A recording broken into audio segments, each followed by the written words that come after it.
I see. Hold on. There you are. You have big hair. Okay. All right. All right, you ready? Yes, I am.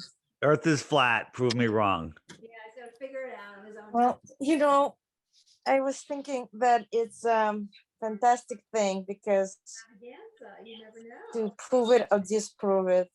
Paige, go sit over there. It's something quite basic. I understand that, and right now where we're questioning everything, this is something. If we do believe that we live on a sphere, we have to be able to get up in the morning, and it's like, I know that I'm me. Why do I know that I'm me? Why do I know that I live on a sphere? But you know, being a geographer, and I went to CUNY Graduate Center, they always tell us that maps lie. The biggest problem with maps that because they're lying, like I told you before. But you know, when you study the history of geography, it's such a hard-won notion that the Earth is not flat but spherical. And why is it beneficial for us to know that it's spherical? Because this way we have longitude, we have latitude. We are able to find out, to tell somebody where I am. Without that, I would not be able to tell you where I am. And frankly, when I get up in the morning, I don't know if I'm on a sphere or I'm on a flat surface. But because somebody said, let's assume that we're on a sphere, we can create latitude and longitude, and I can come to your house and you can come to mine, and maybe we can meet. If the Earth is flat, how will you find yourself? What are the coordinate system that you, David, proposed to us that we can find each other? Yeah, that the map that they use for navigation is the azimuthal equidistant map, and it has lines of latitude and longitude, and the lines of longitude are straight lines radiating from the center, and the lines of latitude are circles around that center. Okay. And this is what they've always used for navigation. Now, the problem you have is when the lines of longitude go out, they get wider. They get wider. So they're so people say that they're stretched out. But the problem is NASA runs the GPS. So there's areas of ocean that are uncharted in the Southern Oceans, like big swaths out here are just uncharted ocean lands in the Southern Oceans. And you know, you don't know if you're going straight. Like people think you could head east out of New York and then head up and back in New York, and that's true, but east and west are circles around the center. So let me find a good map to show you. When you leave New York heading east, then this doesn't prove the Earth is flat because it's the same on a globe, but people don't realize that east and west are circles. Here, hold on, I got a video I can show you. Where to go? So on the flat Earth, the north is in the center. So the magnetic center, here's a magnet, and I put this compass down, and the needle points towards the north. So if I try to push that magnet, that compass west, I have to keep turning. Right? I'm heading 270 degrees west. And it brings me right back to where I started from. Same thing if I head east, I have to keep turning to head east. East and west are circles. So if you look at all the circles on the map, those are east and west. Same on a globe.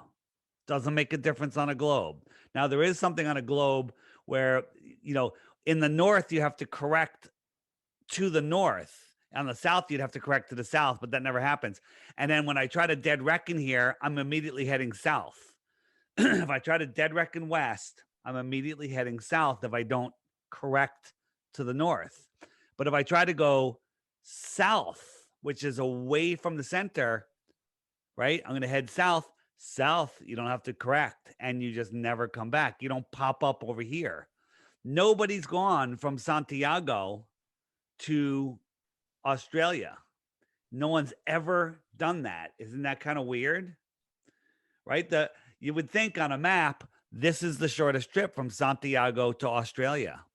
And well, you're not allowed to go over Antarctica because the airplanes might disturb the penguins, and you know, we can't disturb the penguins. So you can fly around here. This would be the shortest trip. But do you know how flight routes go from Santiago to Australia? They do this. No. They go all the way up here to the northern hemisphere, across the United States, and then back down.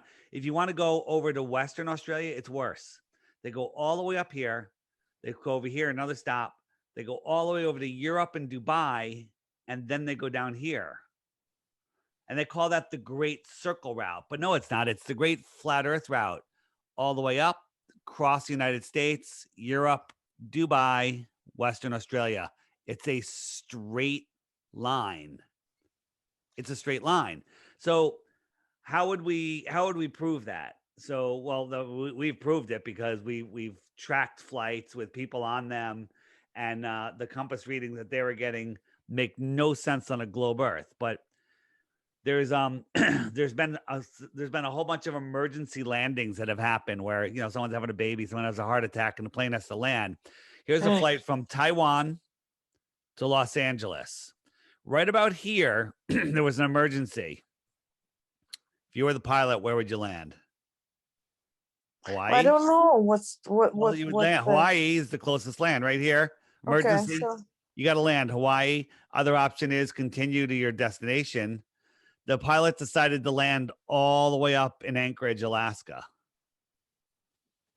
Why did the pilot go to Anchorage, Alaska? And the answer is because this is the real flight route. Taiwan, emergency, Alaska. Hawaii is all the way out here. This is the real route that they take. This is the route they tell us they take. This is the real route.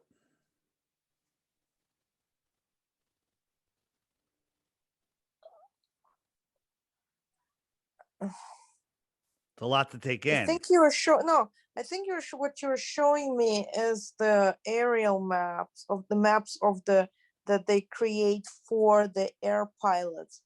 And I don't have enough mathematics to talk about it, but when you were talking about the navigation maps and how the longitude lines are expanded, you know, basically to east and west, that's, I think I can talk a little bit about it. It's just basically Mercator projection, meaning when he did this projection in 1500, nobody, and for 200 more years, nobody knew that you cannot show a sphere. They still thought it's a sphere because they didn't talk to you.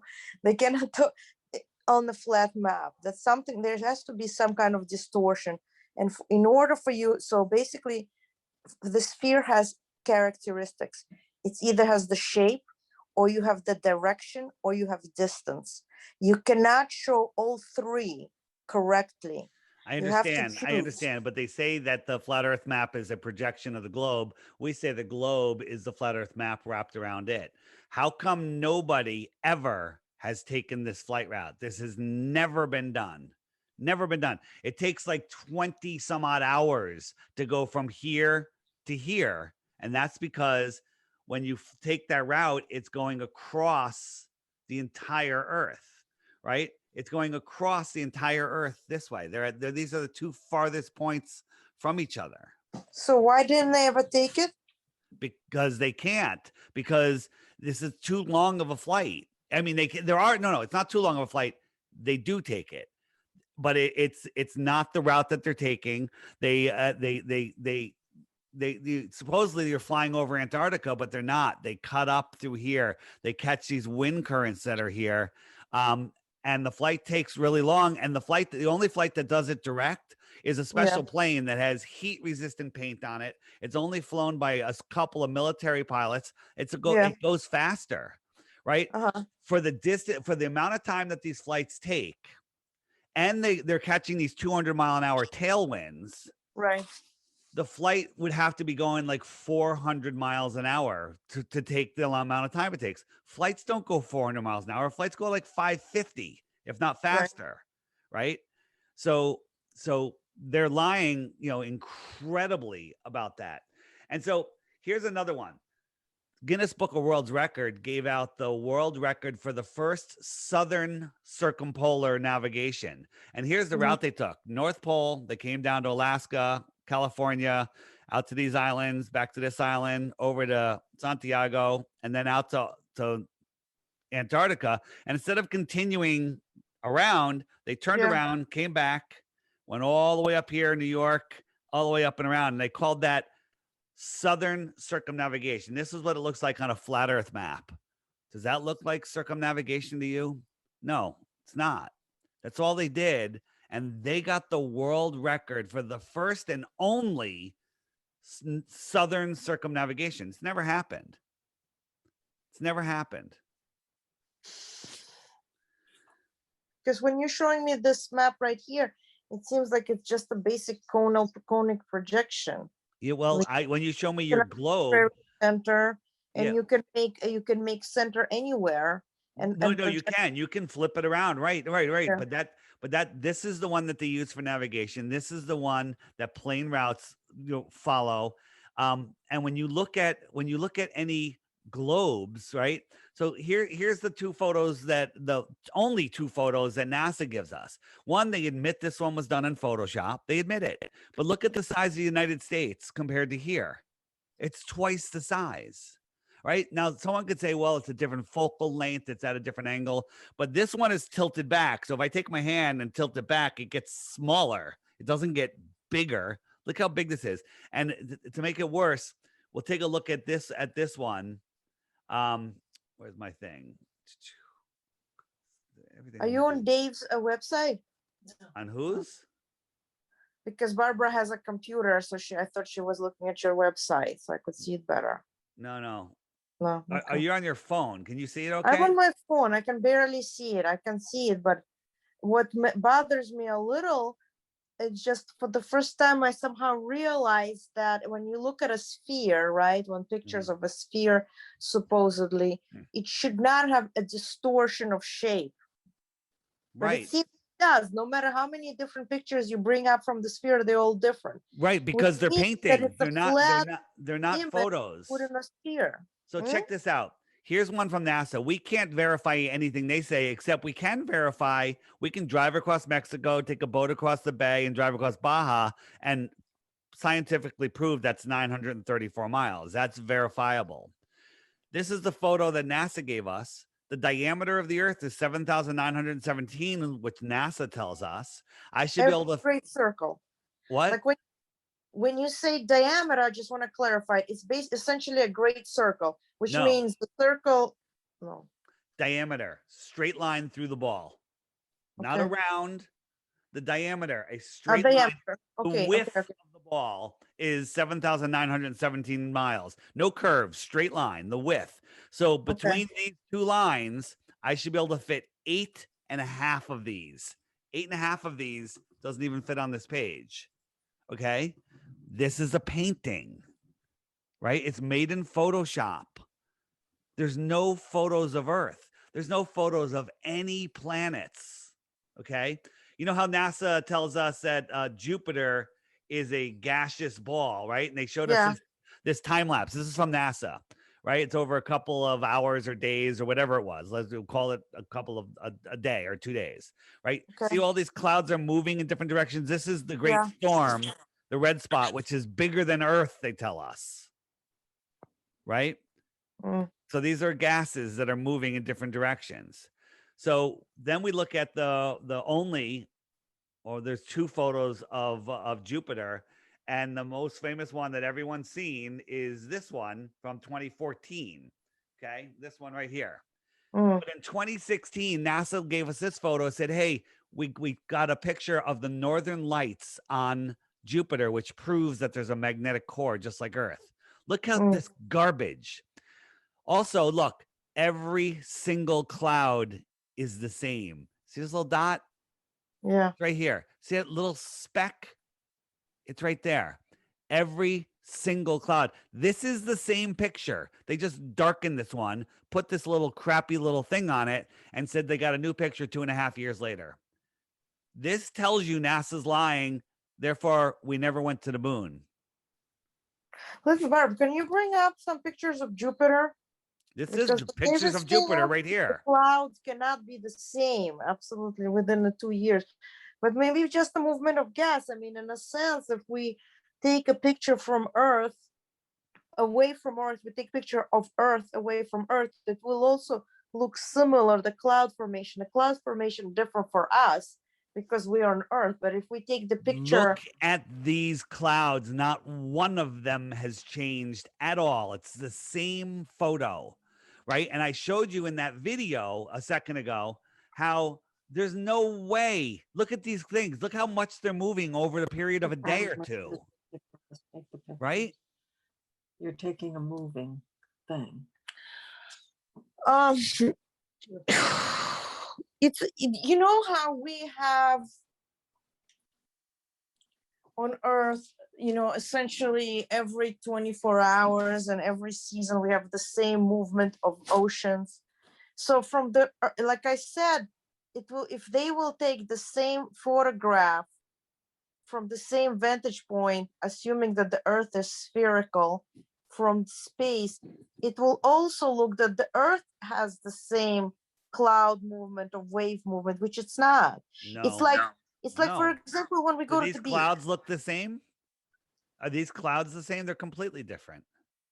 No, but when we go to the beach, clouds and are we different see every the hour. sand, we see the water, the wave patterns on the sand when when there's a low tide.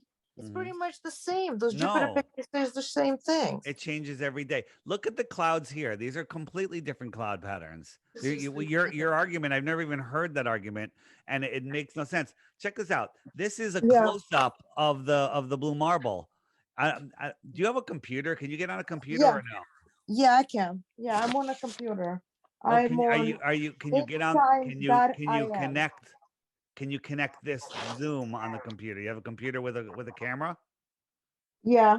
Send that link to that computer and reconnect to me with that computer. Can't do it? Wait. Okay, 1 second. Shit. I'm afraid to leave the Zoom. What if I never connect again? Well, you can connect again. Well, go on the computer and connect. I mean, do you want me to email you the link or something? What's the email on that computer? Going, G-O-I-N-G. Hold on. Just give me the link and I'll bring it I up. don't know what is the link. It's not on your phone, the link? I'll send it to you. Going coastal NYC at Gmail. Hold on. GOINGCOSTAL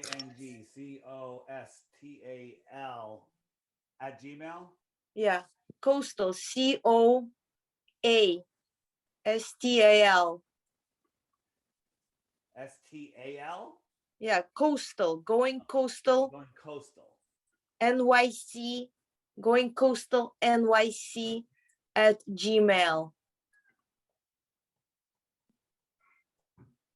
Okay. Going coastal NYC, NYC at like New York City at Gmail. Okay, I send it to you.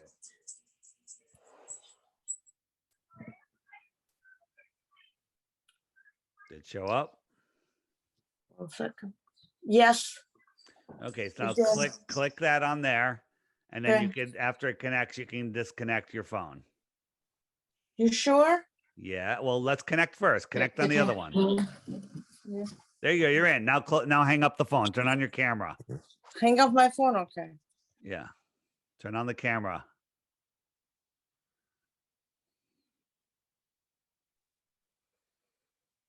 You there? Can you hear me?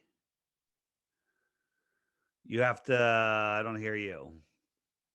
You're still on the phone, by the way. You just muted your phone. If you unmute your phone, I can talk to you while we're trying to figure this out.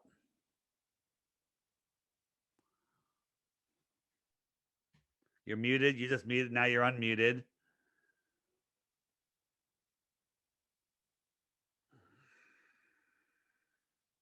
There you are. I see you both now.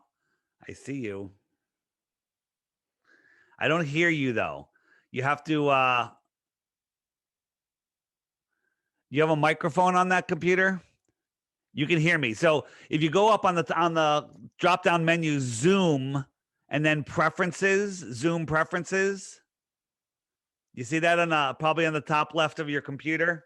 Zoom preferences. Nod your head if you hear me. And then under preferences, select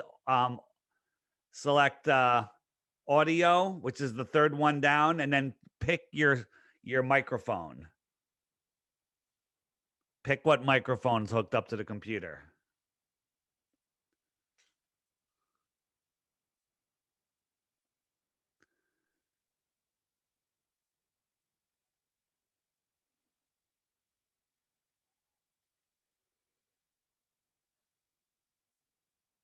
Is there a microphone on that computer?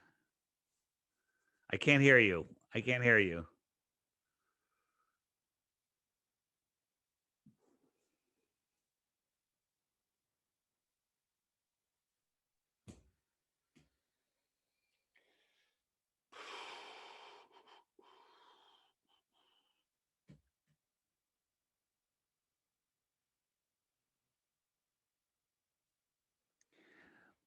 You could always reconnect on your phone and we could just talk on the phone and you could watch on this computer.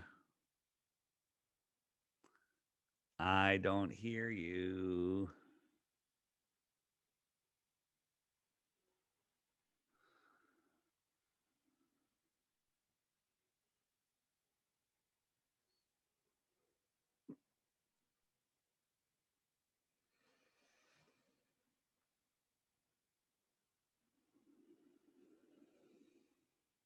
Do you have like head? Oh, there you're connecting on your phone again. Hold on, it's connecting. All right, I can hear you now. Yeah, okay. All right, the problem is your phone is so mute the. Here, I'll mute you. I got it. So now I got talk. it. There you go. Okay. Yeah, I Right. muted it. All right. So now select my screen. If you click on the top view, Yeah. and then make double click my screen, which will make it bigger. Yeah, I got it. All right. There you go. Okay. All right. So as you can see here, the clouds are photoshopped. They're the same clouds, right? Yeah. And saying that Yeah. the clouds are the same on Jupiter is that NASA proved to us that they're not. I mean, NASA showed us this time lapse over a day or whatever, and they're changing rapidly. Right? This is all just fakery. It's all fakery.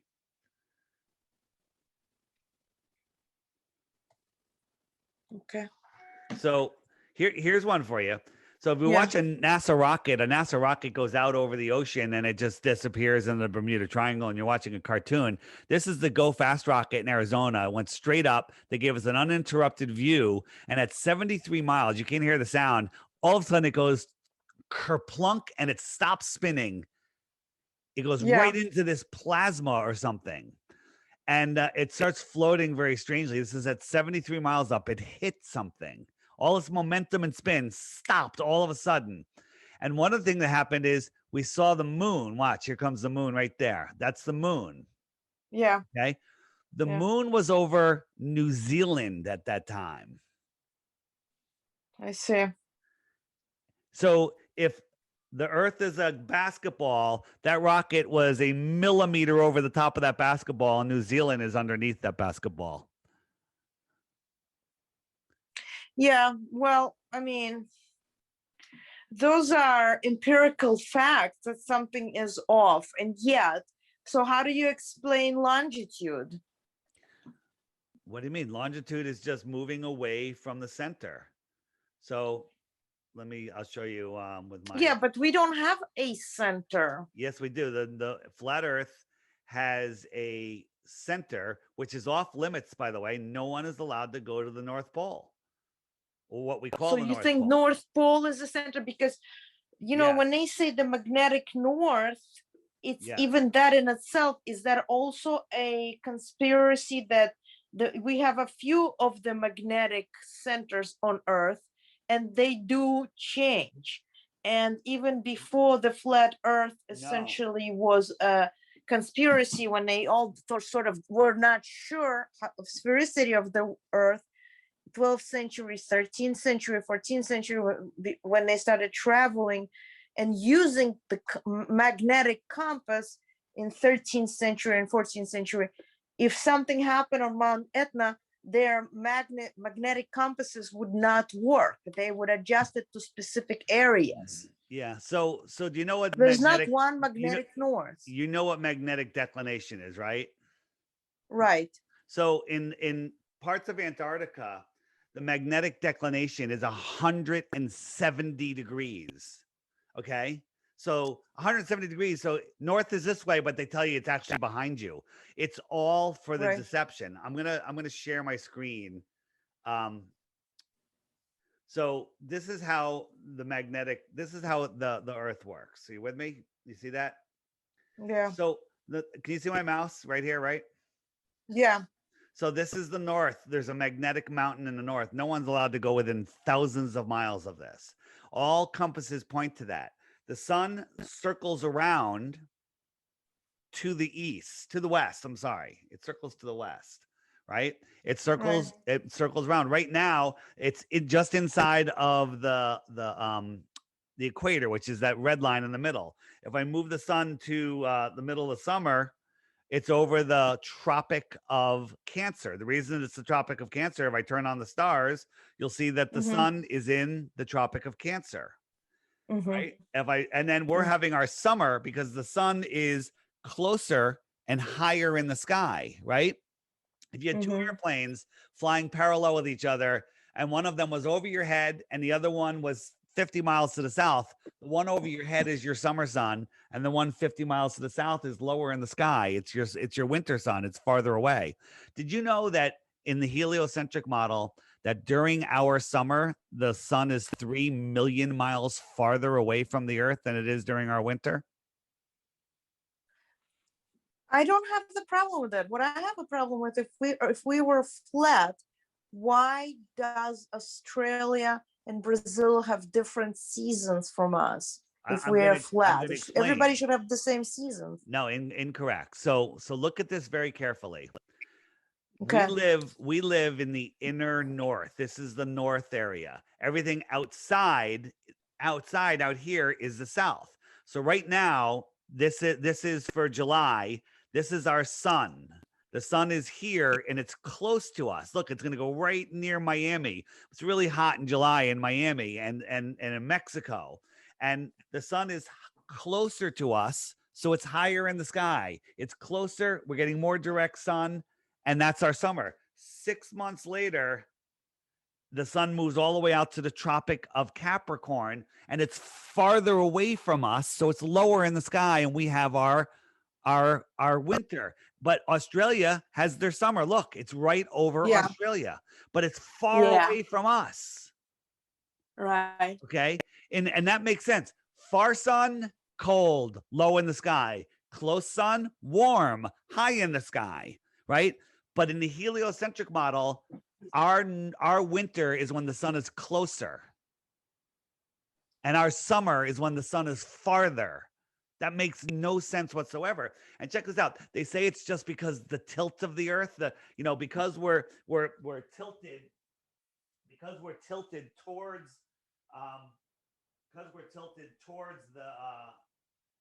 we're tilted towards the sun. If this was the sun, here's the sun. We're tilted towards it. We get more direct rays. Baloney. If you go out this summer, go to the beach on June 21st on our summer solstice and go watch the sunrise. And as soon as you see the sun on the horizon, you'll feel the heat blasting on your face. That's at the most severe angle. That's the most tilted we could be away from the sun. Then in December 21st, at solar noon, when the sun is 50 degrees up in the sky, a much more direct angle, and supposedly 3.5 million miles closer, you can't even feel the heat on your face. That completely 100% disproves seasons. Seasons prove the earth is flat. Once you understand what you're seeing, and you can break the indoctrination. So there's the summer. And right now, I'll go back. The sun is moving in, and we're having our summers coming because the sun is coming closer to us again. So think about this. The stars circle around just slightly faster than the sun. Right now, the sun is in Taurus, I think it is. And then next month, this zodiac will catch up to the sun, and it'll be in this zodiac for a month.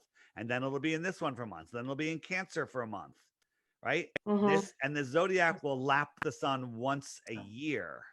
That's how the stars keep track of the seasons and the years. The sun keeps track of the hours and the days, and the moon keeps track of the weeks and the months. Did you know that there used to be 13 months of 28 days, but they hijacked our calendar and they gave us 12 months of random days. It's just to throw our body clocks off. I don't know, because I know that the history of calendars, they try, at a certain point when they were trying using the older calendar, Easter would come in January, then Easter would come in summer. So they had to, they adjusted the calendar for the seasons, because. So I all of that is lies. All of it is lies, right? All of our history. Did you know that in the early 1900s, everyone on Earth knew the Earth was flat? Nobody thought it was a globe. All the history of the globe Earth is a lie. It happened in the early 1900s where they hijacked our world. I interviewed a woman, 102 years old, about the world's fairs, and she had such a great memory of her 5th birthday. I asked her what they taught her in elementary school, and they said they taught her that the Earth was flat. Right. So then we started looking, and we found an old woman in Croatia who said that everyone in the 1930s was taught flat Earth in Croatia. So then we started looking for newspaper articles, and we found in the New York Journal and other newspapers stories of teachers being persecuted for trying to teach heliocentrism in the 1920s. Okay, in the early 1900s. It's all a lie. So you know the story of Eratosthenes with his sticks and shadows experiment from ancient Greece? Eratosthenes, yeah. Eratosthenes. So here's the story of Eratosthenes. He has no shadow here, and then his buddy 500 miles away, he has a shadow, and the only way that works is if the Earth is a sphere. That's what Carl Sagan taught us, right? Well, it's not just the Earth is a sphere, that we are moving around the sun. Yeah, with an inclination. It has nothing to do with the movement. The reason they say is that sun rays come in parallel. That's what they tell us. They right? parallel only once a year. No, that's depending not true. on your latitude. Depending on your latitude. You're mistaken. You're mistaken. They tell us that the sun is so far away that all of the sun rays come in parallel, and that's how they did this experiment. Well, this is not true. It never happened. Eratosthenes isn't. Eratosthenes wasn't. This experiment wasn't mentioned in any book until the late 1900s. It was no. It's in Strabo. It's what? In Strabo. In geography. Strabo, the historian from 1st century, he mentioned it. And then we have Eratosthenes' books himself. Yeah, no, try to find those books. They don't exist. But even it's in Strabo. Hold on. Even if it did exist, it doesn't matter, because on a flat Earth, we have a small local sun, right? You have no shadow here, 500 miles away. You got this angle. You can do the same math, and it'll tell you the sphericity of this flat plane. We don't live in a math equation. Math describes whatever you want it to describe. Okay. Same situation. It works on both. It doesn't prove either. But seasons prove the Earth is flat. Seasons make no sense. So let's go over the seasons again. So help me with the seasons again, because you want me to explain it again? Well, yes, because frankly, the seasons are, we have the summer because we have, the way we move around the sun with our 23.9 incline of our axis. 23.6. So 23.6. Yeah. We do have the sun. We are closer to the sun in the northern hemisphere. When? In summer solstice. Wrong. We are 3.5 million miles farther from the sun in the heliocentric model during our northern summer.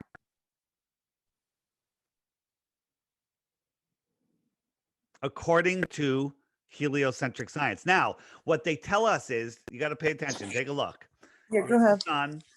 This is Jupiter, but it doesn't matter. So here is the United States, right? When we're tilted away, the sun rays, you know, are skimming across the earth more. And when we're tilted towards, we're getting more direct sun rays, right?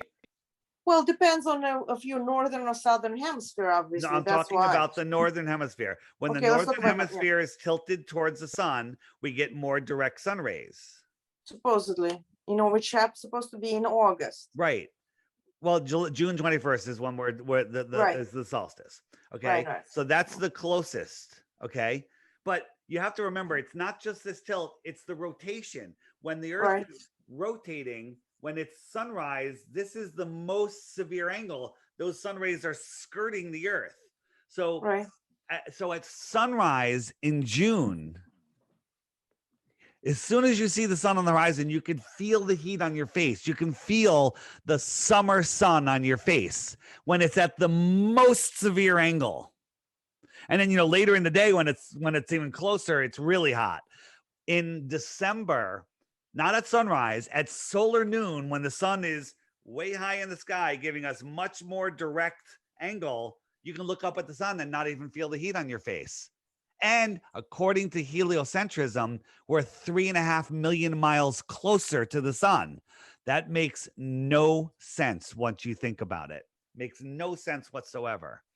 The sun travels in between the tropics. I'm moving the sun in between the tropics. There it is. It moves in and out over the course of the year.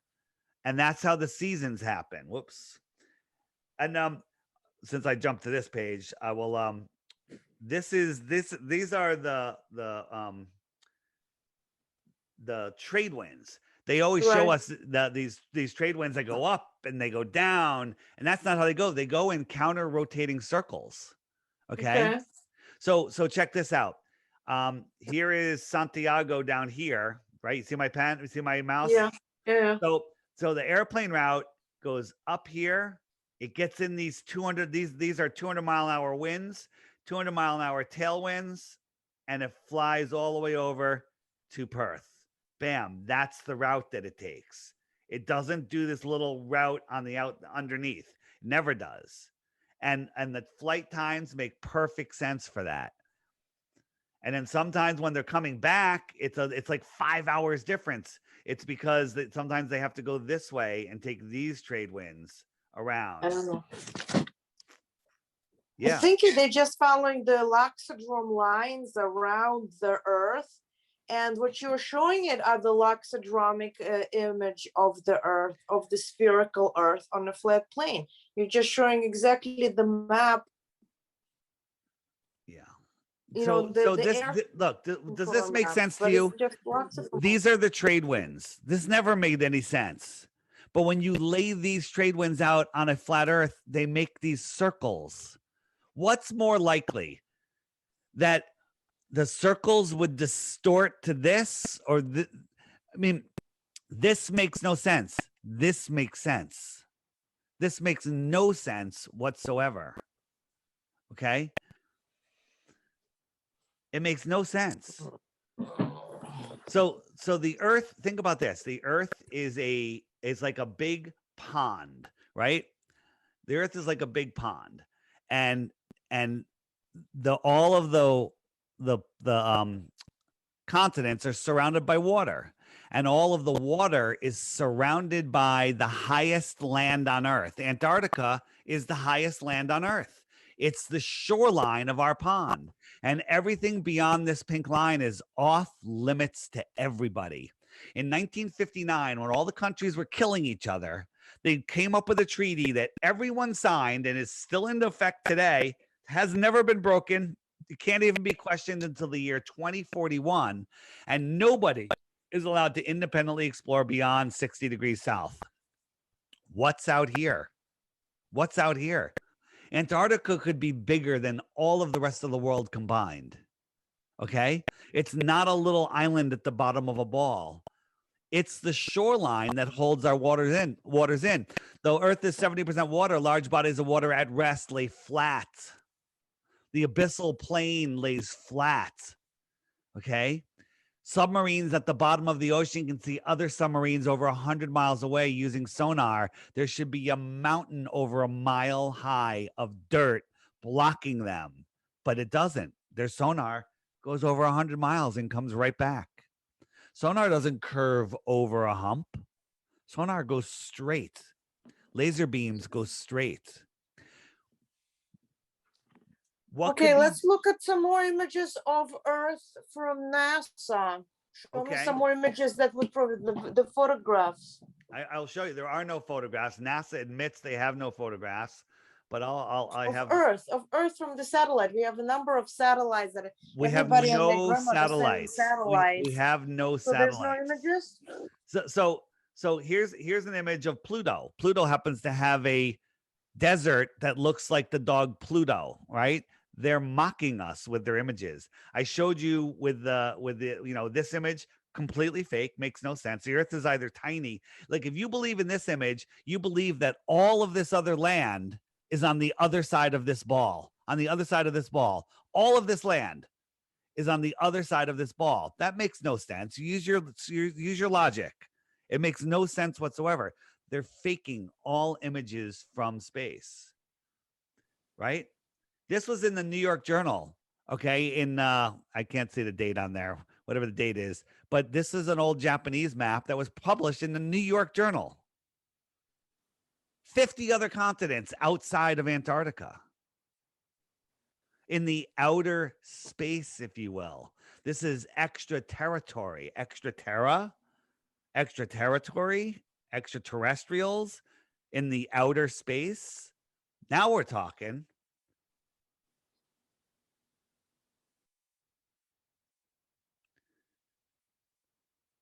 Well, there's every religion, every civilization before NASA, the only one that talked about a sphere has a flat Earth cosmology. well, what about okay, let's talk about this Cook, the navigator, James? Captain Cook? Captain Cook. Yeah, Captain Cook tried to circumnavigate Antarctica, right? Antarctica Is he 13 James? What? What's his Captain is he Cook. James? Yeah, Huh? what's his first name? James? I believe it was James Cook. I'm not sure, but this is 13,000 miles around. He tried to circumnavigate Antarctica. I think he did it 3 times. Tried it 3 times. It took him over 3 years, and he charted over 60,000 miles. Okay, 60,000 miles. That makes no sense because the equator is only 24,000 miles, right? So the equator is right about here, right? So the equator is like about right in the middle here. So he went here 60,000 miles. That makes perfect sense. It makes perfect sense. How come there's no cruise from Santiago to Australia or from Santiago to South Africa, to Johannesburg? There's no cruises because you can't fake a cruise. You can fake airplanes because airplanes could use wind routes. They can go faster. You don't know where they are, but the cruises can't. There's no undersea cables either. All of our communications are done with undersea cables. They're not done with satellites. Let me just pull up. Yeah. And there's no southern undersea cables. Here we go. So there's no cables from Santiago to Australia. They all go all the way up into the north. They go around. This is how it's all done. There's nothing, because if you hired a cable company to run cable from let's say Santiago to Australia, they go, okay, that's 8,000 miles, and they would go out and hold on a second. So they would say, okay, 8,000 miles of cable, we need to go from here to here, and they'd run out of 8,000 miles, maybe about here. They go, wait a minute, we're not even close. All we can see is ocean, right? Because the real trip is way longer. It's got to go all the way over there.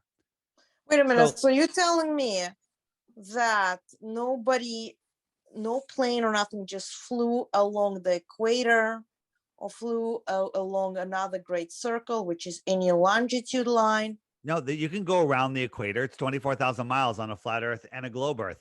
The problem is when you start going out farther. So you can leave New York and Okay. go east and circle around. This is all east. I'm still going east. I'm still going east. I'm still going east, and I'm back to New York. And if I went out to the equator, I can go east and I'm going around, right? I'm going east and I can travel 24,000 miles and I can come right back to where I started. The problem is out here on a globe, you'd have to correct to the south, right? You'd have to correct the south, but they don't. Ships out here say they always have to correct to the north. And it goes around and around and around, and it gets longer and longer and longer. This is over 60,000 miles around. No one circumnavigated. Captain Cook's the last one, and it took him over 3.5 years, and he went over 60,000 miles. It's a lot to take in, I know. I don't know, because I cannot believe. Why can't you believe? I cannot believe that anybody cannot, didn't just even do a flyover along any of the great circles. No, well, you keep saying great circles. Like the great circle is, going from Equator line, and Okay. Ecuador line, or any line of longitude. The great circle is this up over the north. It's been done 1,000,000 times. Nobody has gone south and popped up on the other side because you can't. You can go from New York, you can go east and end up in Japan. You can go from New York, you can go west and end up in Japan. You can go from New York and go north and now south and head up in Japan. But you can't go from New York south and come around and head up in Japan. Never happened. Can't do it. On a ball, you could do it, but no one's ever done it because you can't. Oh. If the Earth is 24,901 miles around, the curvature calculation is 8 inches per mile squared. The first mile is 8-inch drop. Second mile is 2 times 2 times 8 is 32 inches. And the third mile is 6 feet of drop, according to heliocentric math. So we can see too far. Here's a small example. We've done way farther. This rig is 9.4 miles away. The camera's 1 foot off the ground. At 1 foot off the ground, the horizon should be 1.2 miles away. And there should be no water visible beyond that. That should be the physical horizon where the water drops below it. But not only can we see the water here, we can see it for dozens of miles beyond, where there should be hundreds of feet of curvature. When you go down to Todd's Point, on the backside of Todd's Point, and you look at the Whitestone Bridge, there should be over 400 feet of curvature where the Whitestone Bridge is. And not only, and that would be taller than the stanchions on the bridge. We know it at the Verrazano. Okay, and and we shouldn't be able to see the tops of the stanchions, but we can see underneath the deck, we can see the footings of the Whitestone Bridge. There's no curvature. There's no curvature. And then did I just hear someone say about the Whitestone Bridge, about how it's curved? Verrazano. I mean, the Verrazano Bridge. Theoretically, any bridge within a heliocentric system should have the top should be farther away. Yeah. Yeah, that's just how you can build a bridge on a flat Earth. It makes perfect sense because everything's pulling in. But if you look at that, there's an orthographic view of the Verrazano Bridge, where the bridge has this little curvature to it, but the water underneath it is flat and level. The bridge is curved, the water's level. Water is level, sea level, not sea curve. Airplane, not air globe. Airplanes fly straight and level over the Earth. So the conspiracy theorists couldn't come up with a better language to prove their theory better in using sea level instead of. I'm just saying that they talk about sea level. Well, the sea is level. How about this? Think about this way they're making their own. No, I just said that. I'm just showing you. So check this out. So here's the sun. Go ahead. Here's the sun circling. So this is the Arctic. This is the Arctic Circle, the Arctic, right? In here Yeah. on the flat Earth, this is the Arctic, and out Yeah. here is Antarctica, the Antarctic, Yeah. right? Yeah. So if I'm standing right here where my mouse is, what is the sun doing? The sun is arcing around me, right? Yeah. It's arcing around me, right? Mm-hmm. In the Arctic. If I'm out here, what's the sun doing? It's antarcing. It's not arcing around me. It's antarcing away from me. This is Antarctica because the sun is antarcing. Here, the sun is arcing. Antarctica, the Arctic. Arctic. The words are right there. They tell us what they're doing. They tell Yes, us. but the words are still made up by people, so I don't understand Well, for them to have a theory of sphericity and then have words that disproves their own theory. That in itself doesn't make sense. Well, because the people have been here for longer than the heliocentric deception, but than the globe lie has. The globe lie happened it started in the very late 1800s into the 1900s, and they were still But teaching so flat James Earth. Cook was traveling under the supposition that the world is flat. You know what? I don't know. I don't know what Well, his. he has copious He tried to prove diaries. He create maps. right. He created fantastic maps. Go read his diaries, and his trip around Antarctica was 60,000 miles.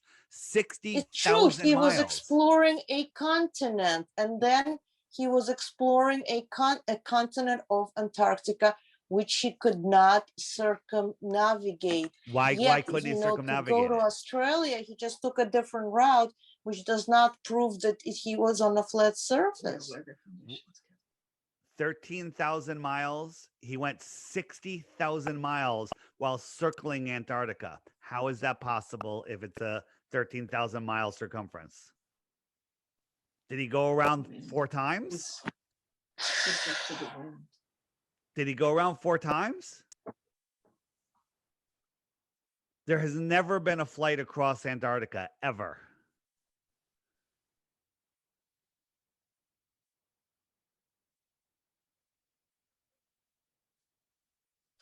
Because even this picture is just a projection of the sphere. This picture is showing us what they tell us the Earth is. This is not what the Earth is. You know, the Earth is more like this. And we don't know what's out here. Maybe there's more land beyond Antarctica. Maybe there's other oceans and other territory out here. Maybe, you know, maybe there is. You know, look up the articles on it's called the Iron Republic. Somebody that went through what they call the Summer's Gate and found other land on the other side of Antarctica. You know,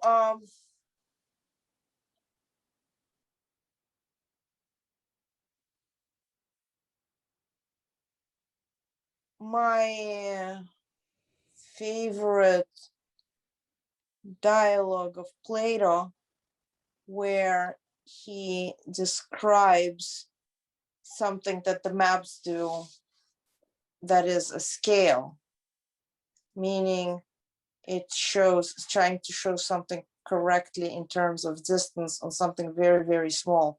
He used it in a dialogue, and he describes the Earth exactly how you're describing, that we all live in indentations, and the real Earth is something beyond those indentations where the water is collected. We live in the Antarctic basin. That makes perfect sense to me. Yeah, that's what he says. He doesn't say Antarctic basin, but we live around the basin, and the Earth is much bigger than it is, because what we see is like the ants and the frogs around the pond. We live around the Mediterranean, as the frogs live around the pond. Here's the problem with Plato, with Aristophanes, with everybody. It was before we can verify any of these. These are stories. We don't have any proof of them. So yes, I'd rather just look at the things that we can prove here, and the things that have never been done. And you know, if you look at, I showed you the southern circumnavigation. That's ridiculous. The fact that they gave them the world record for southern circumnavigation, it makes no sense. If you and you mentioned satellites, right? Satellites, they say, are falling around the Earth, right? A geostationary satellite. Let's say this is a geostationary satellite. This satellite has to stay right over this piece of land and never move, right? How is that possible when the Earth is spinning, twirling, whirling, It's and the Earth is spinning at 1,000 miles an hour. So that satellite's got to go around. It's got to go around the Earth, and while the Earth is spinning, it's got to match the spin of the Earth. The Earth is chasing the sun at 500,000 miles an hour, and it's orbiting, speeding up and slowing down around the sun at 66,000 miles an hour. But that satellite somehow matches the spin, orbit, and curved trajectory of the Earth, and is making all of those motions with it.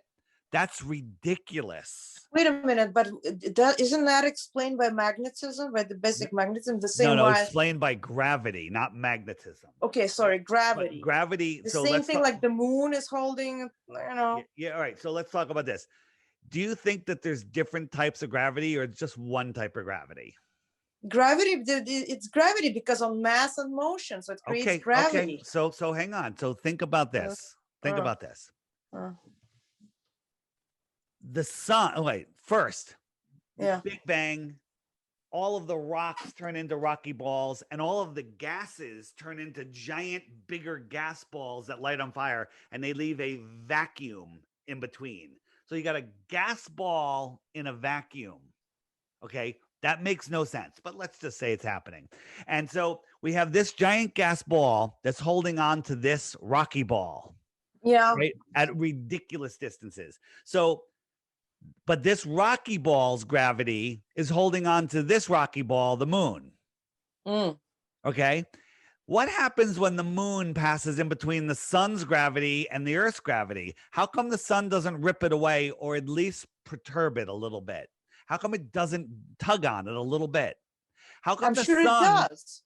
No, it doesn't, because the moon is in a perfect orbit. And if it did, as the moon is coming around the Earth towards the sun, it should speed up. And as it's going away, it should be slowed down. But that doesn't happen. And then the sun is holding on to the Earth. It's holding on to Mercury and Venus, and it's holding on to Mars and Jupiter and Pluto and Neptune. It's holding on to all of these, but all of them are holding on to their moons. And then when they all line up, nothing ever gets perturbed. Everything works perfectly and can be predicted into millenniums into the future, right? Do you know about the three-body problem? Here's the three-body problem.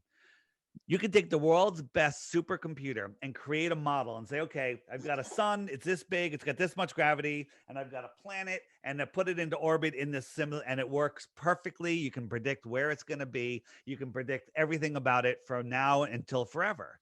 Then you add one more body, a third body, either a moon or another planet into that system, and the computer can't figure out anything. It goes into chaos mode, and it never repeats. Because it can't figure it out, because it's too random. It never happens. But we have all of these bodies in our planets, and they all work perfectly. They never, ever change. That makes no sense whatsoever. It's impossible. It's impossible. Well, I mean, they do change, but because this is the whole point of quantum physics. Quantum because physics, when we think ever, it's a fraction in time. No, you're mistaken. But the things does change. The system that we're experiencing now. No, it doesn't. It doesn't change. You go out tonight, look at the stars, mark where some of them are. Next year, same night, same time, go out, the stars will be in the exact same position. And did you know that eclipses repeat every 18 years? We have yes, they repeat every 18 years. Yes, and we have new moon every 20 days. But all of that is a very short fragment of time. It's like, again, we're little bugs, like the bugs, they have a perspective of a day, 24 hours that they live. And right now physics, I think, teaches us that our perspective is much longer. And the solar systems do change. No, they don't change. They tell us it changes. They tell us that that we had a different North Star 40,000 years ago, and in 40,000 years we'll have another North Star. That's not true. And we used to use their program Stellarium or whatever, whatever their star program is, and we program it with like to thousands of years in the future, and the North Star never moves. And then when we pointed that out on some live streams, they changed it, and you can no longer go like 1,000 years into the future. They only let you go like 200 years in the future or something like that. But I changed. thought,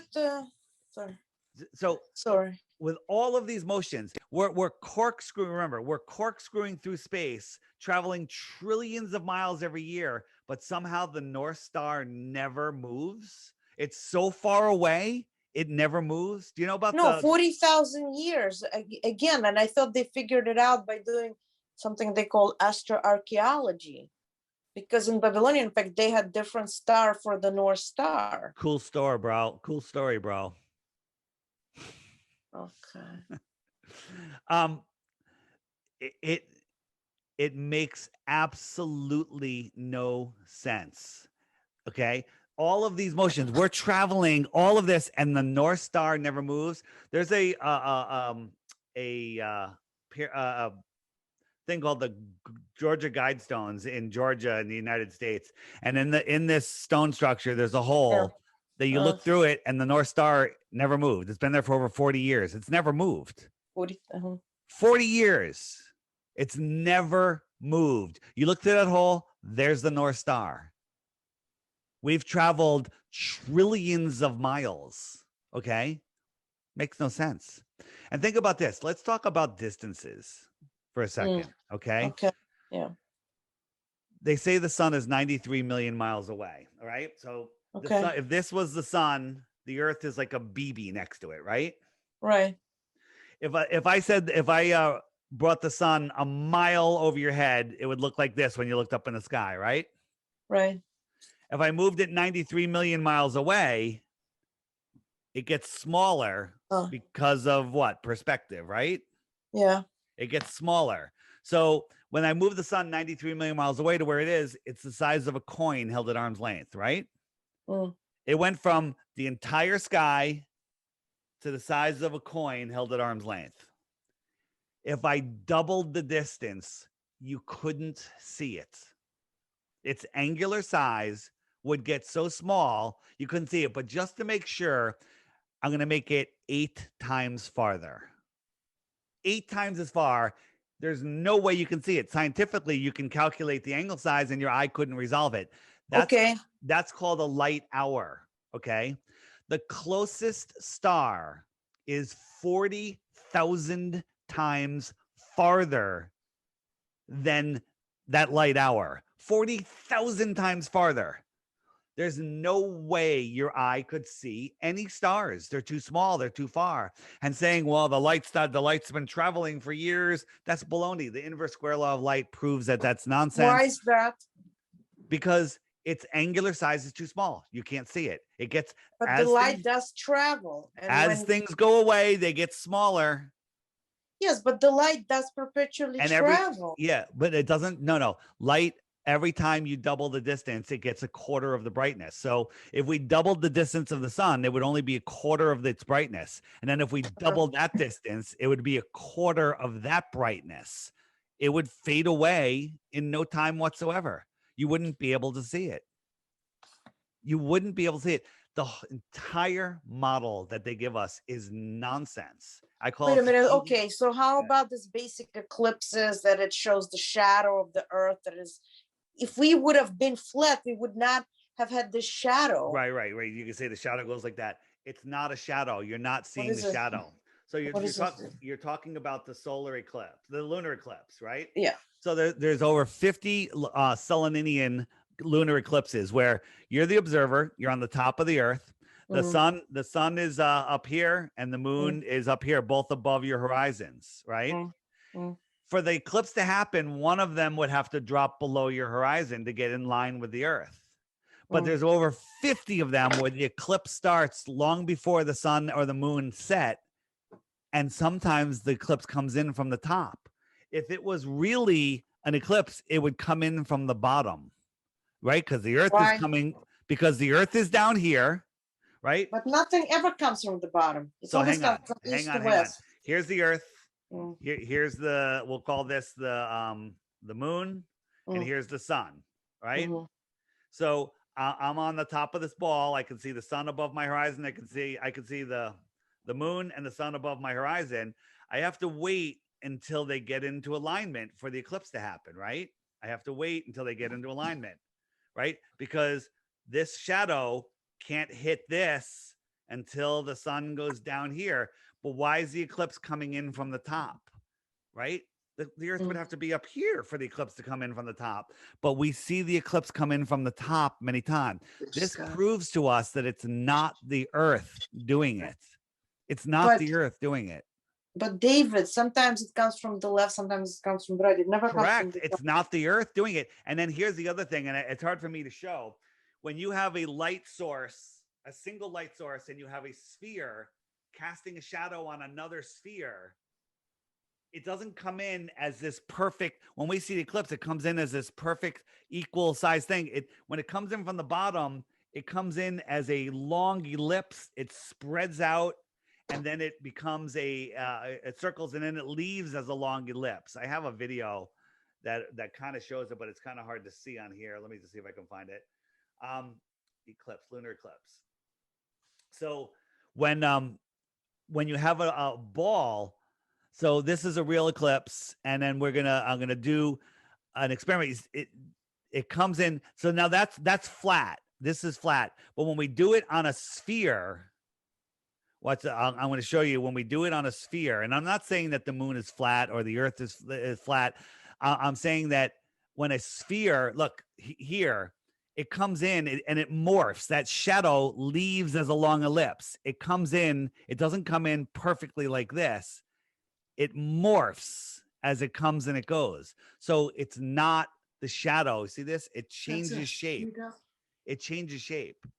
It's not the Earth. And we can prove it's not the Earth because we see them with the sun and the moon in the sky, and the eclipse starts before they're in line. You'd have to have them perfect. So what is it? We don't know. We don't know what it is. A lot of, ancient, cosmology says that it's, a dark Rahu and Ketu, and there's these dark bodies. I don't know, but I've been able to model the solar eclipse in a way that I think is happening. So it's a lot to it. And here's the other thing. You don't look at the lights in your ceiling. But wait a minute. It also, I think you could, I'm sorry to interrupt, but I think you could have the same effect if you put the sphere a little further away. It would be just like a circle, and then it would be the shadow. No. You sure? Did you try? I'm 100% sure. And also, and it's hard, this is a longer conversation, but the solar eclipse, you can't cast a shadow onto the Earth with the moon from 238,000 miles away. And the shadow is 70 miles wide. It makes no sense. You can't even cast a shadow at that distance. It makes no sense. It wouldn't cast a shadow. I can't cast a shadow on the wall that's 20 feet away with this ball, right? How does the moon cast a 70-mile shadow on the Earth with a distant sun? It makes zero sense whatsoever. Because it's between the moon and between the Earth and the sun. No shadow, as you go farther away, it just blurs out. It doesn't do that. It doesn't do that. It just blocks the. And nobody has ever seen the sun, the moon approach the sun for a solar eclipse. And when there's a total eclipse, no camera, not from the space station, not from an airplane, from a telescope, infrared scopes. No one's been able to see the moon. They just see a dark circle, but no one's been able to see the moon. Why can't we see the moon? Because if you think about it, during a solar eclipse, Yeah. if you're looking at the moon, the Earth shine, because the Earth is a full Earth, like a full moon, should be shining back and lighting up the moon, just like the full moon lights up the Earth. Like you go outside away from the city during a full moon, you can read by it. It's bright enough with that dusty, dirty rock reflecting light. Well, the Earth is 6 times bigger. It's shinier. It's got oceans. The Earth shine should light up the moon. No one has ever seen the moon. When it goes new, No one has ever been able to see it with any kind of optics until 42 hours later is the shortest it's ever been re-seen. And that's because it's not there. It's not there. The moon that we see is not a physical object. The sun that we see is not a physical object. It is a focused point within our sky. But It doesn't act like a physical object. Our entire system is a giant battery. The moon is the anode, the sun is the cathode, the salt water carries the current, and the land is the salt bridge. And these things don't act like physical objects. If two or three people try to triangulate them, the numbers are way off because you're looking at them in different positions. It's like if you and I were outside and we're 50 feet apart and we're looking at a giant mirror and the sun is setting behind us, and we had a third person go up to the mirror and I say, hey, I see the sun right there, and they drew a circle around it with a Sharpie. Then they walked over to you, you would draw a circle around on the mirror 50 feet away from my circle. So we're not looking at the same thing. We're looking at things in different positions. Do you follow that? I'm not sure because You have to think about it. well, I do, but also, I will tell you frankly, how they say that elegance is very important. And to tell you the truth, when we talk about a theory of sphericity of Earth and that the moon it's a satellite of the spherical Earth, and that we are all rotating around the sun in an elliptical path. Theories. It's craziness. It makes it's more elegant. I can understand it because the moon does block the sun and creates an eclipse because it doesn't. Sheer token that is closer. Let me show you. Okay, show me again. I'll show you what I think that. So we live in and talk about elegant. When you understand what the Earth system is, we live in this basin, and we have a dome over us. I believe that the real sun and the real moon is above the dome. Okay, so let me show you what that would look like. I did a little experiment with I have a glass dome. And I have a pen light, and I'm holding it. I'm just moving it across above the dome, and inside the dome, we'll see this. It looks like it doesn't film well, but there's like a little sphere. It looks like a sun. And as the light moves away, it goes down, and it doesn't go below the edge. It just stops and it fades out. That's exactly what we see here. And what happens? So, and then it comes around again. I doubled back, but it comes around again and it rises and sets. I'm just doubling back. And so this is how we see the Earth, right? If you want to look at what it looks like from the Earth, this is like New York and this would be California. And everybody sees within what we call their personal dome of vision. And as we move this light away, this little X in here is where you see the sun. So this one is seeing the sun. Watch, I'm going to bring the sun back to right here, and it'll be noon here.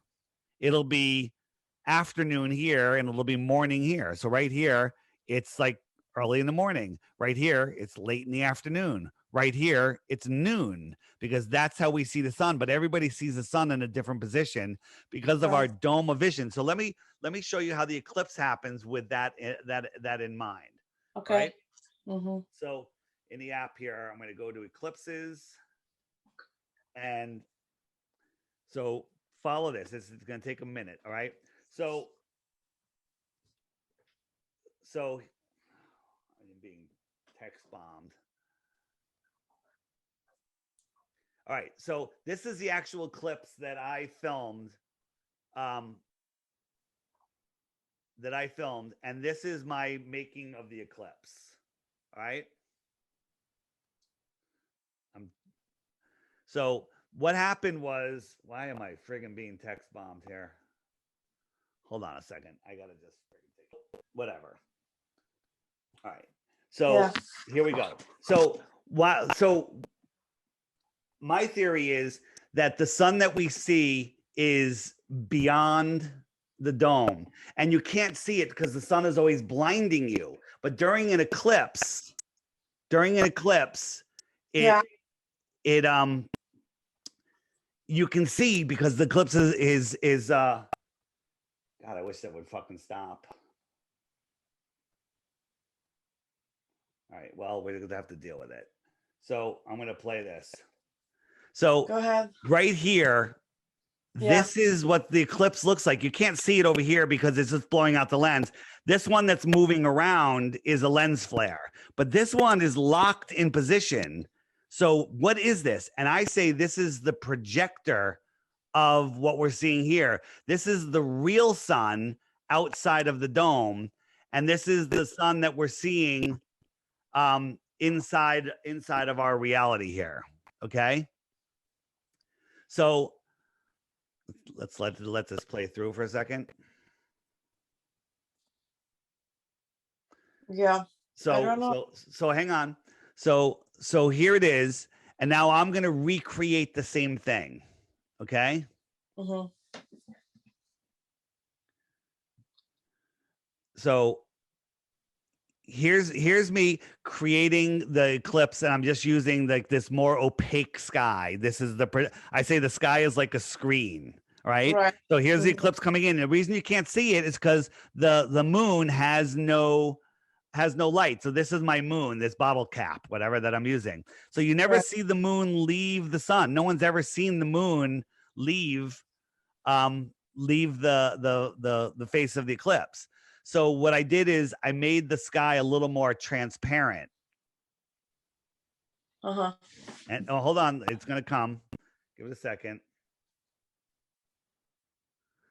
So doing the same model as what I think.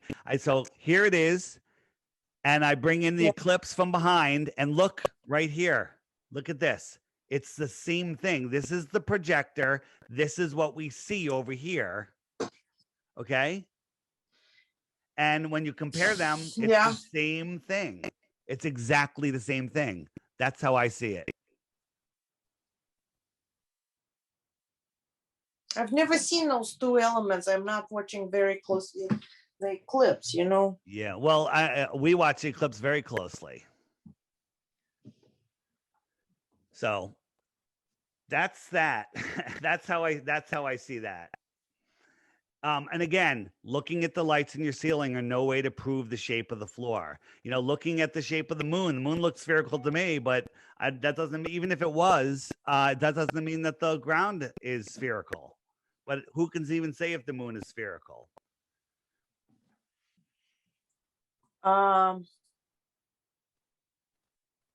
What else? I don't know, because, well, frankly,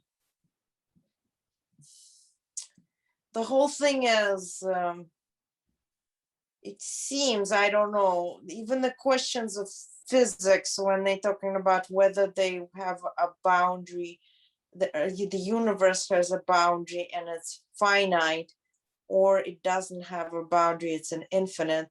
So the point is that, mathematically speaking, which is axiomatic, only speaking in the language of mathematics, it's nothing that you see. You can try to imagine things that mathematics describes. It's still, everything that we have, it still shows that even the entire universe possibly has this sphericity about it. Yeah. So to say that we don't live on a little sphere, it just makes. What's your number one reason, besides it's hard to believe, that you think that we live on a sphere? No, I do not think it's hard to believe. I think that everything which we it does. If I live on a flat earth, it doesn't explain anything to me. What do you mean? Explain that. If I live on a flat earth, like I said, I will not be able to find myself around. I will not be able to fly to the moon. I will not be able to. Okay, all right. Hang on. That's one thing at a time. Fly to the moon. You actually believe we went to the moon? You I can say don't yes. know. Say yes. So this, do you know what this is? Is this? I think it's possible. No, hold on. You'd like to think it's possible, but you've never looked. This is supposedly the moon lander connecting with the orbiter. This is a cartoon. This is a model, okay, in a closet, right? This is the real footage from NASA. Doesn't hold up over time. They fake. Well, what about all the biological But what? samples that they brought? They brought nothing back. You've seen nothing. These are testimony from liars, right? On the space station, they're hanging from wires, okay? They're hanging from wires, faking anti-gravity. They're using green screens that have glitches all the time, and they glitch out and they quickly cut away. They have guys that fade out and you can see through them, okay? This is all fakery for your mind. It's a prison for your mind, right? They're using all sorts of fakery, right? This is the proof that we went to Mars the other day. This is what they showed us. Does this prove to you that we landed a rover on Mars? This is a cartoon. It's all the proof that you have. You have these people wearing their double masks, and this is what they showed you. Does this convince you that we went to Mars?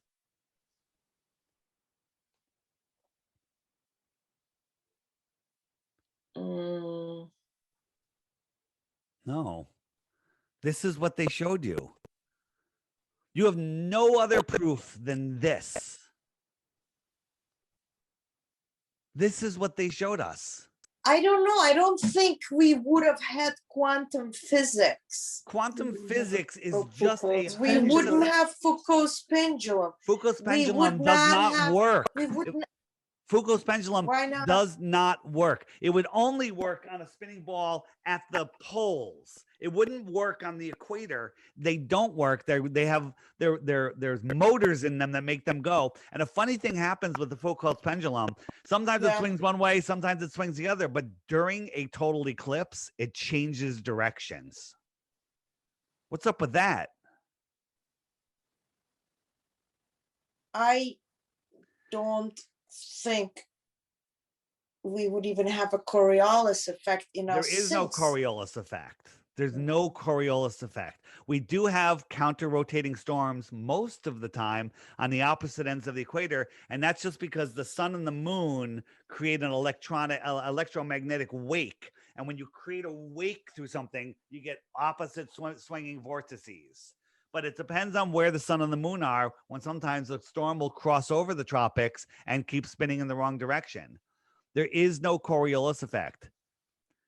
Balloons prove that. We've sent balloons up to 120,000 feet. They stay up there for hours and they come down right near where they took off because the earth didn't spin out from underneath them, right? The earth should have been 3,000 miles to the west when it landed, but it didn't. It landed to the east, very close, within 100 miles. The earth should have spun out from underneath it. Does that sun look like it's 93 million miles away, by the way? It doesn't look like it. Don't say like you're looking at it. No, but you know, I Common can't, frankly, to tell you the truth,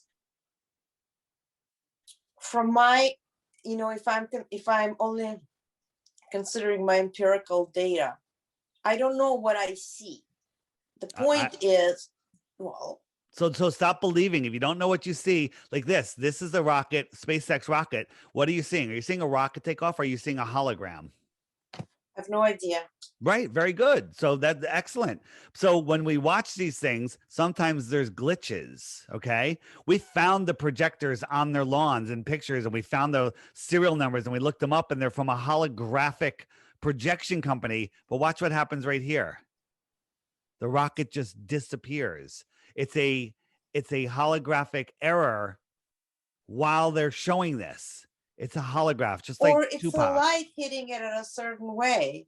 You can make excuses all day long, but this is a hologram, right? And we can prove that it's not a real rocket just by the amount of thrust that it would need. Large rockets don't exist. You can't lift a large rocket off with all that fuel in it. Makes no sense. No human has ever been in a large rocket, ever.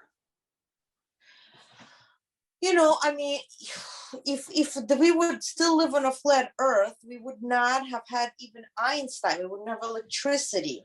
No, that's not true. Einstein was brought in to hide, to bring in his ridiculous relativity to hide the ether. They couldn't have the ether because they need everybody to, you know, they needed to take that away. They needed to get rid of the ball because the ball is a prison for your mind. Einstein didn't do anything. Tesla was the man, but they shut him down, stole his technology, and you know, that's where we are. The wheels in the sky turn like a perfect clock. Hmm. The sun and the moon migrate in between the two tropics. The moon does it every 28 days, 14 days out, 14 days in, and the sun does it every year, 6 months out and 6 months in. And when they cross at a nodal point, that's when there's an eclipse. And the eclipses repeat every 18 years. That's only possible on a flat Earth with a controlled, intelligently designed system, not a random beehive, gravitationally held space vacuum ball, planet, gas ball nonsense. I mean, none But of it then we makes don't any have sense. Newtonian physics either. Yeah, we don't.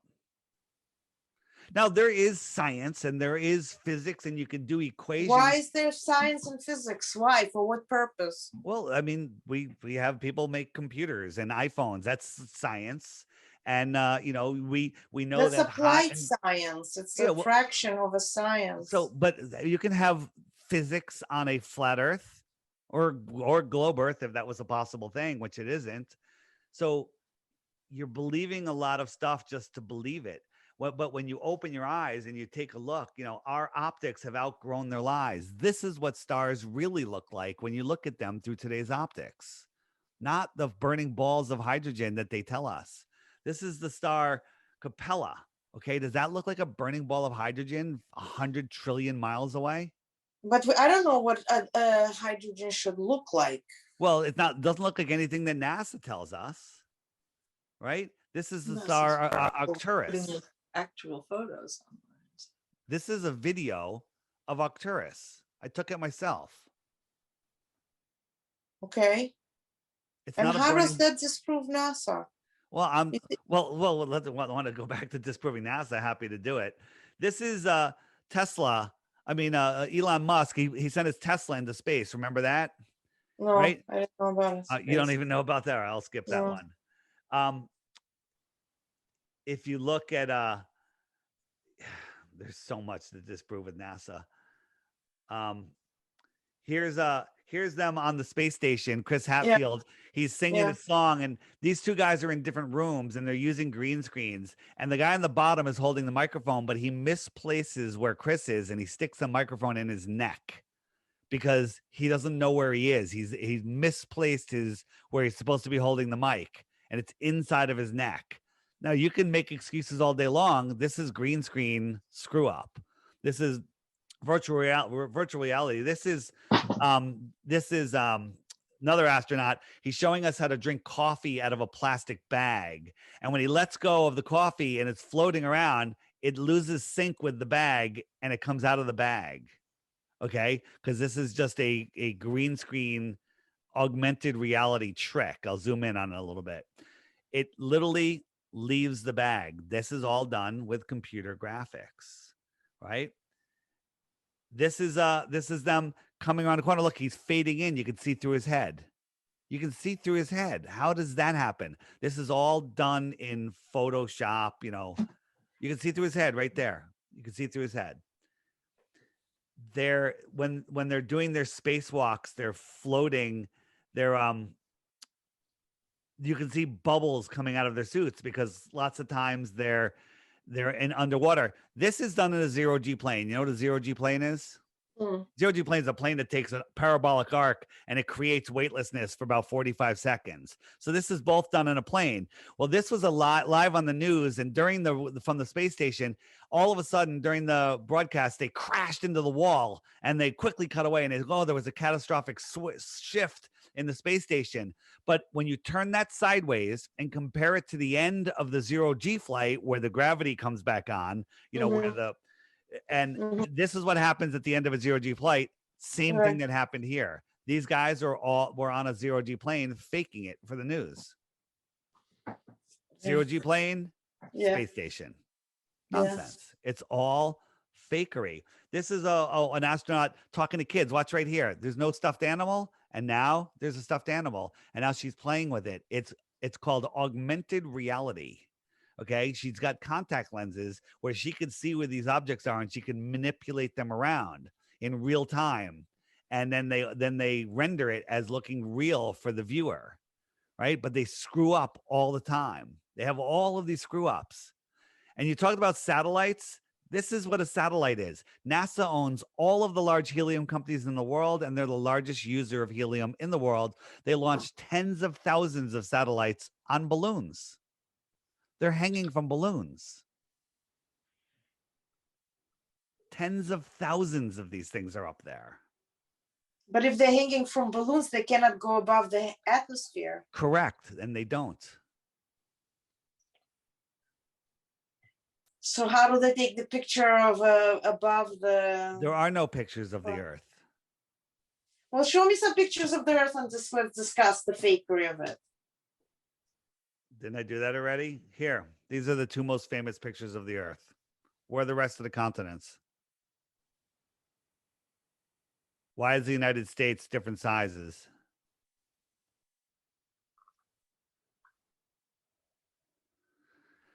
NASA. It also depends on the. It's the only thing I can think of is it's.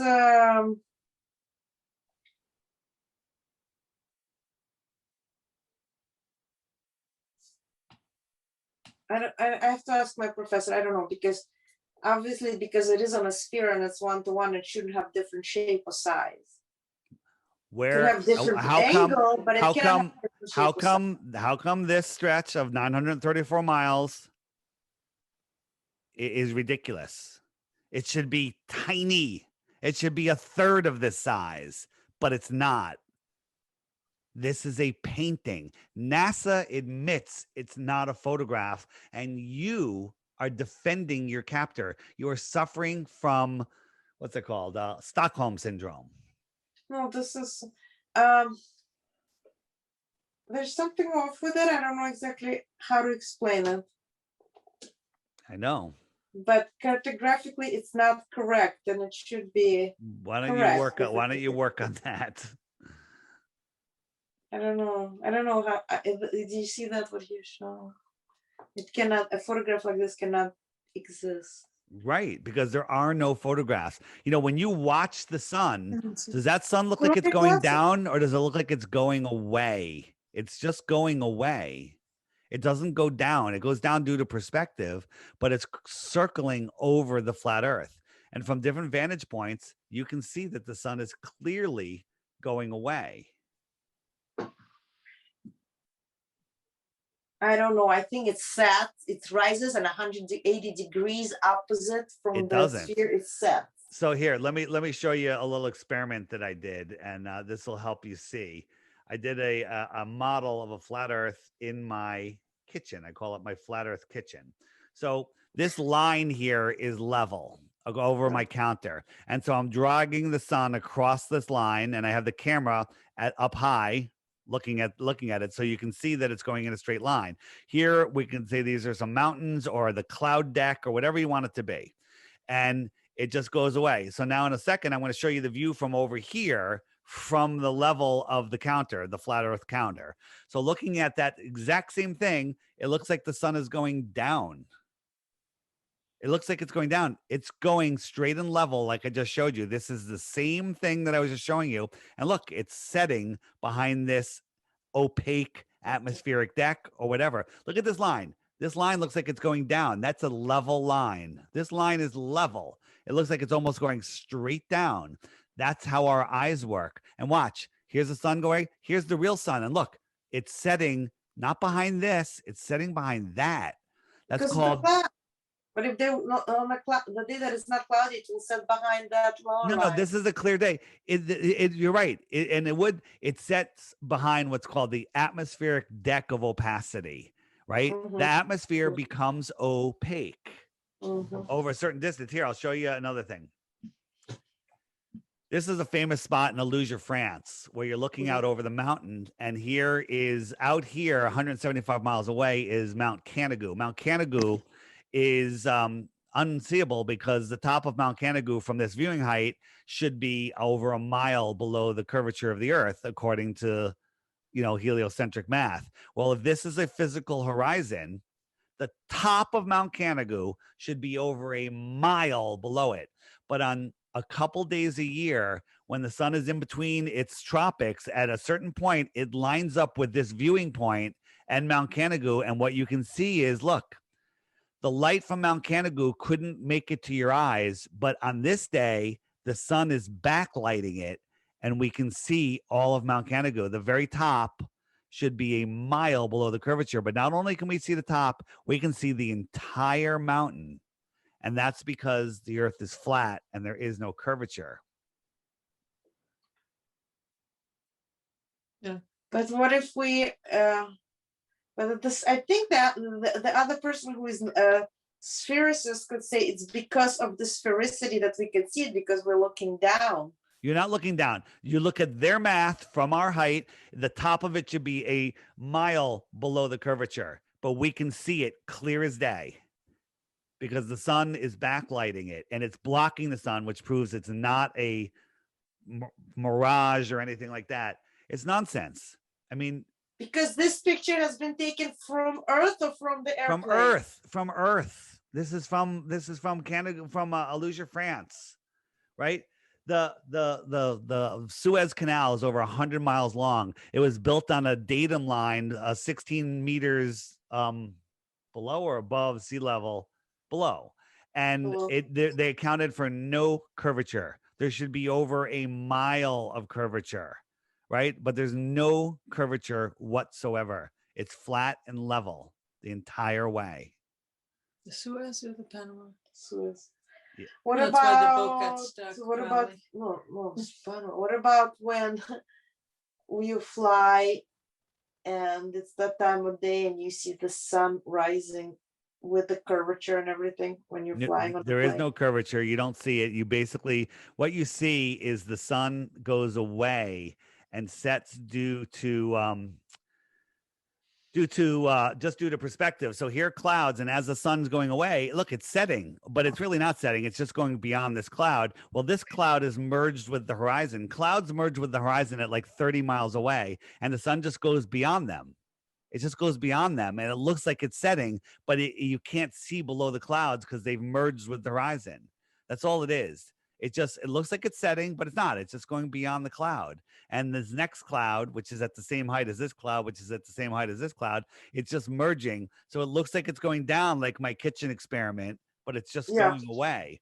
This is how your our kitchen eyes experiment is pretty cool. So technically speaking, if we had enough interest and somebody would have told us that the Earth is a cube, they could still convince us of that because I'm give not us saying what shape the suggestions, Earth is. and then we will just create our own imagery in the mind. I'm not saying what shape the Earth is. I don't know what shape the Earth is. I know that the sun circles around the Earth, and the Earth is a level plane with hills and valleys and mountains and and trenches, but it's level, and we can know that because, like, if you go to the salt flats in Bolivia, they're over 100 miles long, and when it rains, there's like an inch of water on it, and it's measurably flat. We've gone to Lake Balaton in the winter, and we've done laser tests, microwave tests across it, and there's no curvature whatsoever, ever. There's no curvature. I don't know. I think you're looking at it from a different for that curvature in the wrong place. I have a feeling. Well, you have a feeling because you're trying to hold on to the ball, but no, I'm not trying to hold on. Frankly, of course, it does not make a great difference in my life. but people who are smarter than I am It does were make a not. great difference in your life because they want Well, you to believe that you're lost in space, spinning out of control. and no, that's I mean, no, I am lost in space, spinning out of control because, you know, I don't know, I'm not the power that be. I don't, you know, I was told to sit at home for a year and a half. I am sitting at home. I was told why are to you put doing on- that? Why are you because I have obeying? nowhere to go. Well, Because I, you know, I was told to put underwear on my, you know, on my face and breathe through the underwear made from asbestos. I'm doing that too. You know, I I'm want to not. go to I eat. don't do I'm it. doing. I don't do that. See, you're willingly complying. That's how they get away from I'm it. not, I'm not willingly complying. I am. but I'm okay, taking I back. I've am taken willingly back my divinity. complying. You're right. I am willingly complying to horrible shit that they're doing to us in a more pernicious and disgusting way. I just like my ancestors were willingly complied, putting the stars on their brace on their clothes and then put in a gas chamber in between in a cooker. You know, okay, yeah, this is yeah, I am. What can I do? I'm a human being. Some of us human beings were not happy with the history of our humanity, however, shows that some of us were not exactly happy using mathematics, using analysis of what they saw, empirical data, with the story that the earth is flat. And because they were not happy about it and came up with a theory that it is not, they were able to explain a lot of phenomena, No, they such weren't. as that the Venus is not the morning star and evening star, it's Venus. They were able to predict the eclipses. Not only were they telling us what the eclipse is, they were also able to predict it, So where it is hang on. and So when it is. you're saying too many things that are just totally untrue. They were able Go to ahead. predict the eclipse, but they believed in a flat Earth back then. They were able to predict it because they repeat every 18 years, right? I forget what else you said, but it was completely wrong. What was the other thing you said? I was able to say that finally they figured out that evening The star and Venus thing, morning yeah. star is So Venus. yeah. So if you look at the heliocentric model, there's no way that you can see Venus close to midnight at your time because you'd be on the other side looking away. But we've seen Venus at 11 p.m., 11:30 p.m. We've seen Venus in the sky. That's 100% impossible in the heliocentric model. It's impossible. Well, explain it to me why. Because here's the sun, right? Here's Venus, right? And here's the earth. And 11 p.m., I'm over here. I couldn't see Venus. So when they say it's an evening star, what are they looking at? Well, because sometimes it's over here. So you would always see it as you're curving away. If I'm right here, as you're curving away, you would see it in the evening. But there's no way to see it when you're all the way over here. But we have seen it. Doesn't matter where it is in its turn. There's no way you can see it at that time. Now it mostly is an evening star, but sometimes we see it in the middle of the night, and that's impossible in the heliocentric model. And you just have to remember the whole three body problem. Gravity doesn't work. Gravity is a theory. Gravity is a theory, and they have to make up dark matter and dark energy to make it possibly work, but it doesn't work. You know, the high priest of scientism, Neil deGrasse Tyson, says they don't know what gravity is, right? They don't know what it is, and it's just a theory, and it's never been proven. It's pretty much been disproven.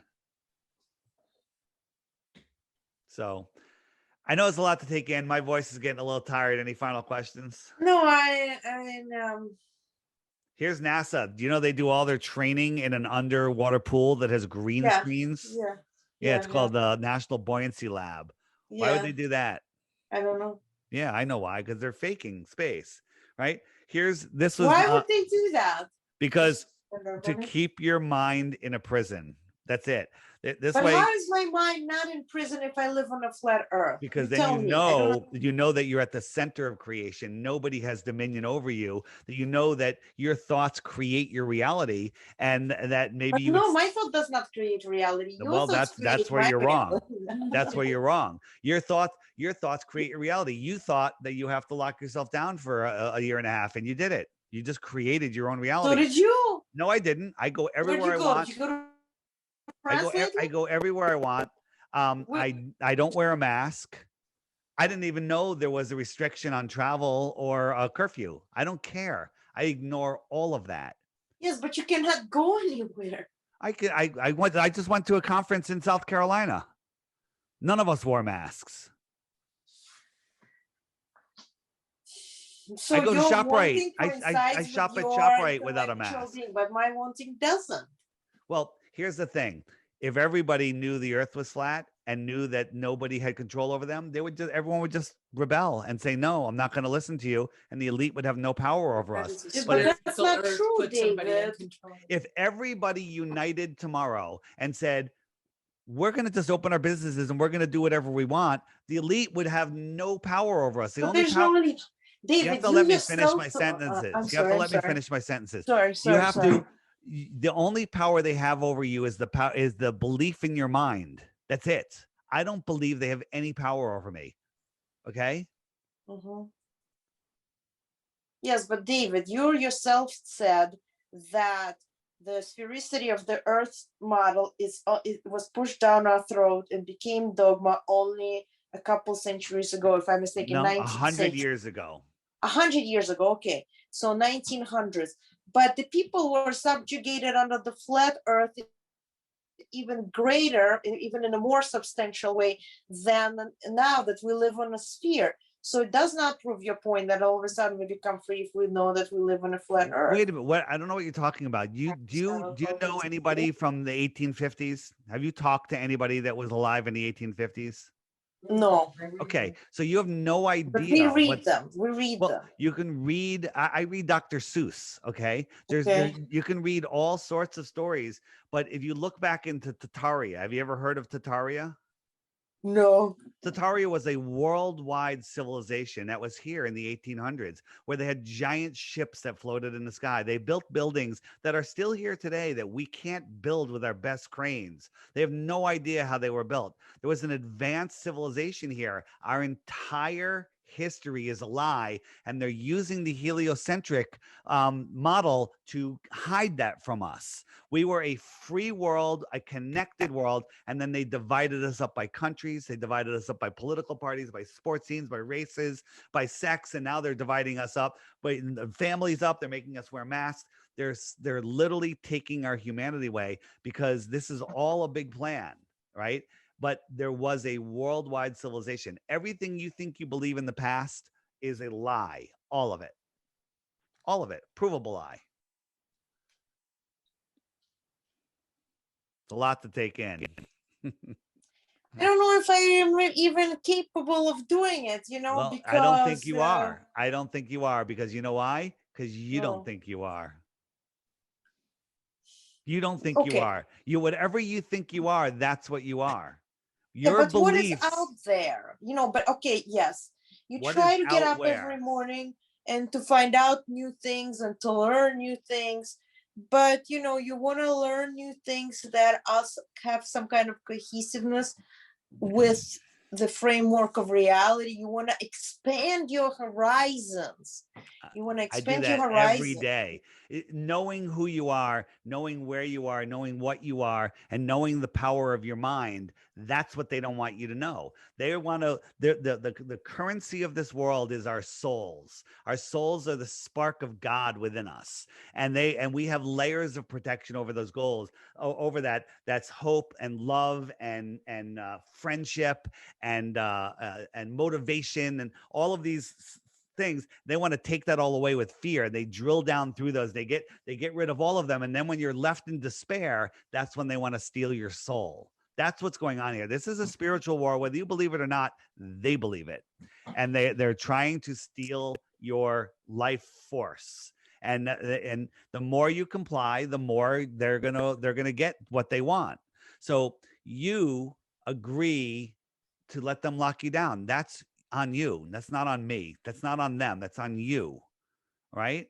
Your I thoughts don't create know, your reality. because frankly, I mean, there's always such thing as an internal restraints, and there's which you most likely create for yourself by fear or by hope or by false I have no rationale fear. thinking. Huh? I have no fear. Yes, but None. you also have some kind of cause and effect notions saying if I will do this, I will do that, this will happen. If I will do this, that will happen. And of course, there's a balance, and then you also must realize that Correct. you live So with let me people ask from you a question. Let me ask outside. you a question. If I do this, then this will happen, right? All the things I do have a cause and effect. Maybe. You locking yourself down, how's that working out for you? I do not think I've locked myself down. Well, you said you did. You said that you've listened to them and you've kind of, didn't go anywhere. You Right. have caused and affected yourself into exactly where you are. I basically what I did is I said I cannot go where I want. Where do you want to go that you can't go? I cannot go to Italy. I cannot Why not? go. You can get on a plane and go to Italy. No, they don't let you in. I think there's Well, still flights to Italy.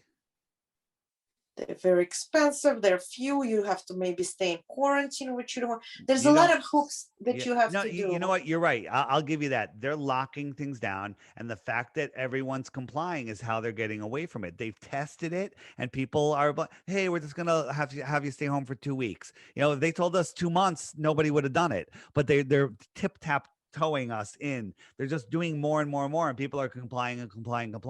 It's not until everybody says no that they'll stop. But people will not say no at this point. They're all in too deep and they're just going for it. So I'm not complying. I may not win, but I'm not complying ever. Well, I'm trying to have, for example, I asked myself the question, why did you want to go to Italy? And I answered this question because I want to see certain things. I want to learn certain things. And obviously going there, I realize it's a way of approaching this art and those things. So I'm reading about it. I'm reading what other people say. I'm looking on the internet. So anyway, I'm approaching the things that I'm interested in doing. Right. And of course, there's a notion of personal freedom, a notion of figuring out what kind of world you live in and where's your place in the world.